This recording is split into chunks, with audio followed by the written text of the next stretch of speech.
اور ان کی ایک خاص طرز زندگی اور ان کا ایک خاص بودباش وہ پختہ ہو چکا ہے، ان کی زندگی میں سرایت کر چکا ہے، ان کی طبیعت ثانیہ بن گیا ہے۔ آج جب ان کو ایک نئے سٹیٹس میں آپ لے جا رہے ہیں تو کم از کم عوام سے پوچھ لو۔ میں آپ کو بتانا چاہتا ہوں، جب میں عوام سے پوچھ رہا ہوں، قبائلی عوام سے پوچھنے کی بات کرتا تھا تو طاقتور قوتیں میرے اس لفظ کا مذاق اڑاتی تھی۔ اور میں نے یہ بھی کہا تھا ان سے کہ اگر آج آپ قبائل کے عوام سے نہیں پوچھیں گے تو کل کشمیر ہڑپ ہو جائے گا اور ہندوستان وہاں پھر کشمیری عوام سے نہیں پوچھے گا۔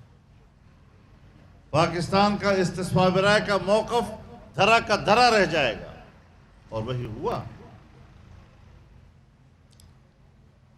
اگر اس طرح بین الاقوامی طاقتیں جبر کی بنیاد پر کمزور قوموں پر اپنے فیصلے مسلط کرتی ہے اور ہماری مقامی اسٹیبلشمنٹ کو دباؤ میں لا کر اپنی ہی قوم پر جبری فیصلے مسلط کرتی ہے، آپ بتائیں پھر ایسی قوم کا مستقبل کیا ہوگا؟ کیا آپ حاصل کر سکیں گے؟ تو میں تو ظاہر ہے کہ جو شکایتیں آج آپ کر رہے ہیں، میں نے اپنا حق ادا کیا ہے، میں نے یہ ساری باتیں آپ سے کہی۔ مجھے کہا گیا مولانا صاحب آپ تو قبائل کے نمائندے نہیں ہیں پارلیمنٹ میں، آپ کیوں قبائل کی بات کرتے ہیں؟ اور قبائل کے جتنے نمائندے ہیں وہ تو سب ہمارے ساتھ ہیں۔ تو میں نے اس وقت بھی ان سے کہا تھا کہ قبائل کے 19 نمائندے ہیں، صرف 4 آپ کے ساتھ ہیں، 15 ہمارے ساتھ ہیں، لیکن ان 15 کے ہاتھ پاؤں تم نے باندھے ہوئے ہیں۔ ابھی آپ ان کے ہاتھ پاؤں کھول دیں، میں ابھی پریس کانفرنس میں 15 آدمیوں کو پیش کر کے فاٹا انضمام کے خلاف ان کا بیان دلواؤں گا۔ آج وہ بھی پشیمان ہے کہ ہم نے کیا کیا۔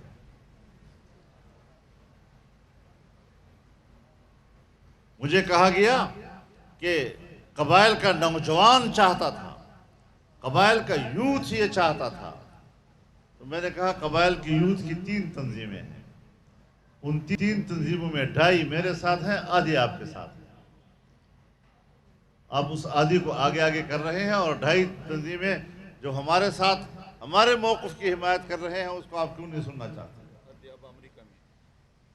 اس کو کیوں نظر انداز کر رہے ہیں؟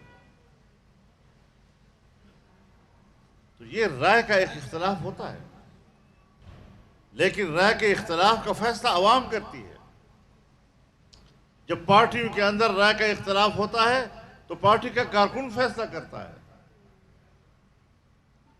لیکن یہاں پر جبر کیا گیا اور آج ہر قبائلی پریشان ہے۔ جو بے گھر ہو چکے تھے ابھی تک ان کو گھر نہیں ملا، ان کے گھروں کا سامان ان کو نہیں ملا، جو چھوڑ کے آئے تھے جب واپس ہوئے لٹ چکا تھا۔ کس کس کو رویا جائے؟ گھروں میں گلی کوچوں میں جنگل اگائے تھے، اس کے بھی کہا گیا کہ خود کاٹو۔ آج بھی قبائل پاکستان کے اندر ڈائسپورا ہے، کراچی سے لے کر گلگت تک قبائل پھیلا ہوا ہے، پنجاب میں قبائل پھیلا ہوا ہے، ابھی بھی وہ اپنے گھر واپس جانے کے قابل نہیں رہا ہے۔ یہ زیادتی کیوں کی گئی؟ کیوں سبز باغ دکھائے گئے؟ ہر سال ہم 100 ارب یا 1100 ارب 100 ارب روپیہ سالانہ اور 1000 ارب ہم 10 سال میں دیں گے۔ 5 سال گزر گئے ہیں، ابھی آپ کہہ رہے ہیں کہ 50 سے 60 لاکھ ارب کے درمیان ہمیں پیسہ ملا۔ 50 ارب ملا ہو، 60 ارب ملا ہو، 70 ارب ملا ہو، مجھے کوئی قبائلی بتائے کہ وہ پیسہ کس کو ملا ہے۔ کہاں خرچ ہوا ہے؟ ہاں کچھ خاص ایریاز ہیں، خاص ایریا، ان خاص ایریوں میں سڑکیں بھی بنائی گئی ہیں، ان خاص ایریا میں کچھ قلعے بھی بنائے گئے ہیں، ان خاص علاقوں میں کچھ 2-4 مساجد بھی بنائی گئی ہیں۔ جب دنیا کے وفود آتے ہیں تو وہیں لے جاتے ہیں ان کو دکھانے کے لیے، دیکھو قبائل نے کتنی ترقی کر لی ہے۔ اور یہ کل قبائل کا 1% علاقہ نہیں ہے۔ آج تک قبائلی علاقوں میں 1 انچ قبائلی زمین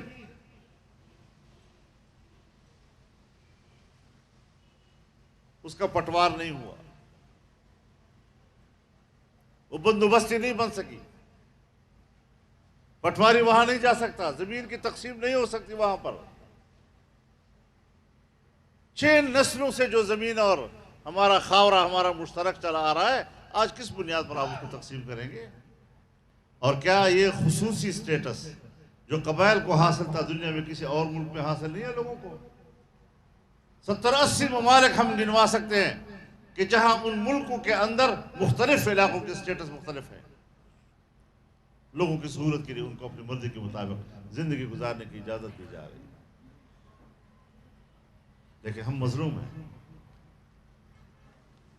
میں نے جب کہا عوام سے پوچھو، مذاق اڑاتے تھے، قبائل کون ہوتے ہیں کہ ہم ان سے پوچھیں گے؟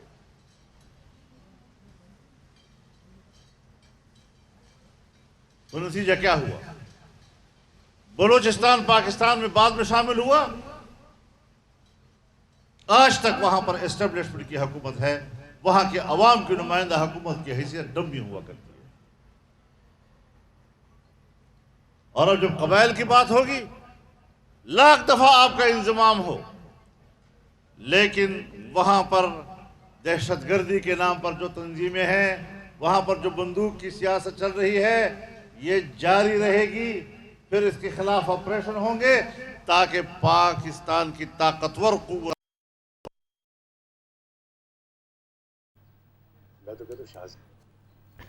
پشاور میں JIFA کے امیر مولانا فضل الرحمان تقریب سے خطاب کر رہے تھے۔ انہوں نے کہا دنیا میں اگر کچھ کمزور ہے تو وہ جمہوریت ہے، عالمی قوتیں چاہتی ہیں کہ ہم تقسیم در تقسیم ہو جائیں۔ مظلوم رہے گی، انسانی حقوق پامال ہوں گے، اور یہ چلتا رہے گا۔ اب ایک فیصلہ ہو گیا، اگر آپ ناراض نہ ہوں، میں ایک پرانی بات دوبارہ اگر دوہرا دوں تو پتہ نہیں آپ بھی کیا رہے ہو۔ اس وقت تو میری بات نہیں مانی گئی، جو میں نے کہا عوام سے پوچھ لو، قبائل سے پوچھ لو، ریفرینڈم کرا دو۔ آج تو 5 سال گزر گئے نا، اب تو آپ کو انضمام کا مزہ آ گیا ہوگا نا، اب تو انضمام کے ذریعے سے خوشحالی آ چکی ہوگی نا، اب تو قبائلی علاقہ فرانس کے برابر ہوتا نظر آ رہا ہوگا، پیرس بن رہا ہوگا۔ چلو آج ریفرینڈم کرا دو، پتہ چل جائے گا کہ قبائلی عوام انضمام کو قبول کرتے ہیں یا اس کو مسرت کرتے ہیں۔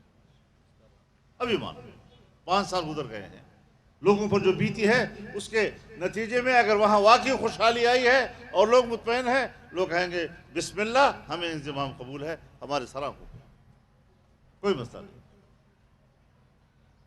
لیکن فیصلے عوام کی اگر مرضی پہ ہوں، عوام کی وہ مرضی جس مرضی کا حق اللہ نے ان کو دیا ہے۔ جب اللہ انسان کو ایک فیصلہ کرنے کا حق دیتا ہے، وہ حق ایک طاقتور انسان ان سے چھین لیتا ہے۔ بڑا آسان آ گیا، جمہوریت مرد آباد، جمہوریت کفر ہے۔ اس جہالت کا تو میرے پاس کوئی علاج نہیں ہے۔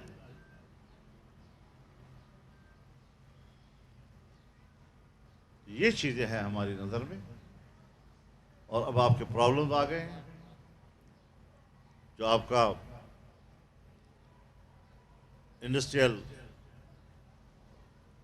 آپ کے مسائل ہیں، آپ کے مراعات ہیں، وہ آپ سے چھین لیے گئے۔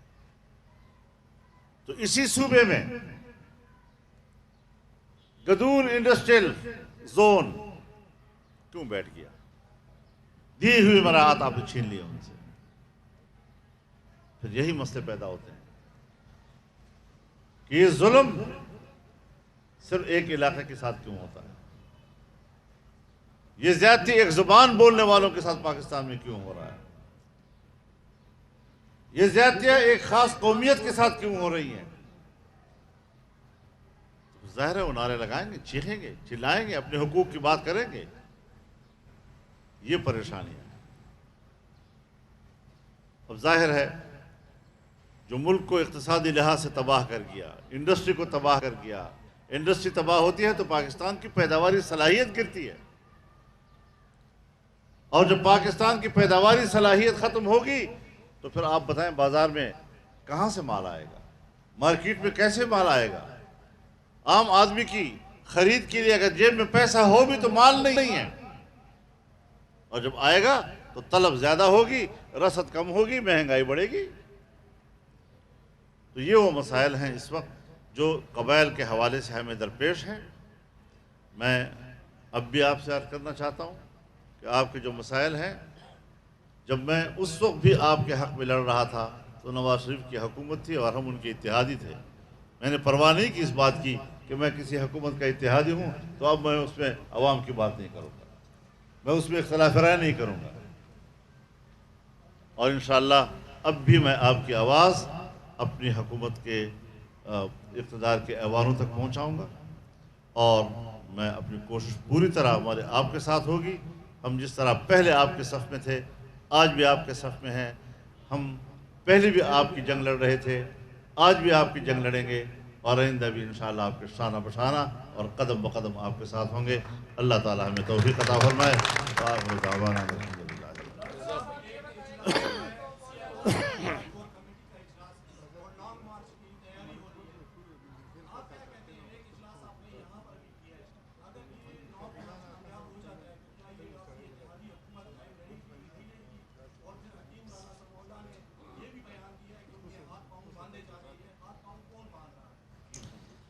میں اس پر ابھی فی الحال تبصرہ نہیں کرنا چاہتا. لانگ مارچ جو ہم نے کیے ہیں کسی کا باپ بھی اس کا ریکارڈ نہیں توڑ سکتا, اور انشاءاللہ العزیز رات کو جو آپ نے جلسہ دیکھا یہ خام خواہ اپنے سروں کے اوپر فرضی طور پر وہم کی بنیاد پر ایک دباؤ مسلط کر دینا. اسلام آباد آ رہے ہیں, اسلام آباد آ رہے ہیں, اسلام آباد آ رہے ہیں. اسلام آباد میں مکھیاں مارنے کے لیے آئیں گے. پبلک کا دماغ خراب ہے کہ ملک کو کون پاکستانی ہوگا جو ملک کی تباہی میں آج اس کے ساتھ شریک ہوگا اور اس کے ساتھ اسلام آباد جائے گا.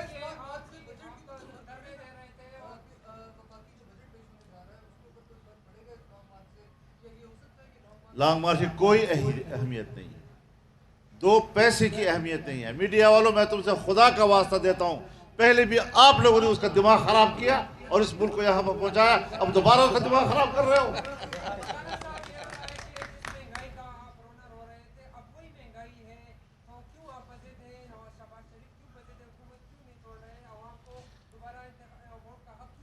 چار سال میں آپ نے ان کی خرابیوں کو پاکستان میں یہاں تک دیکھا.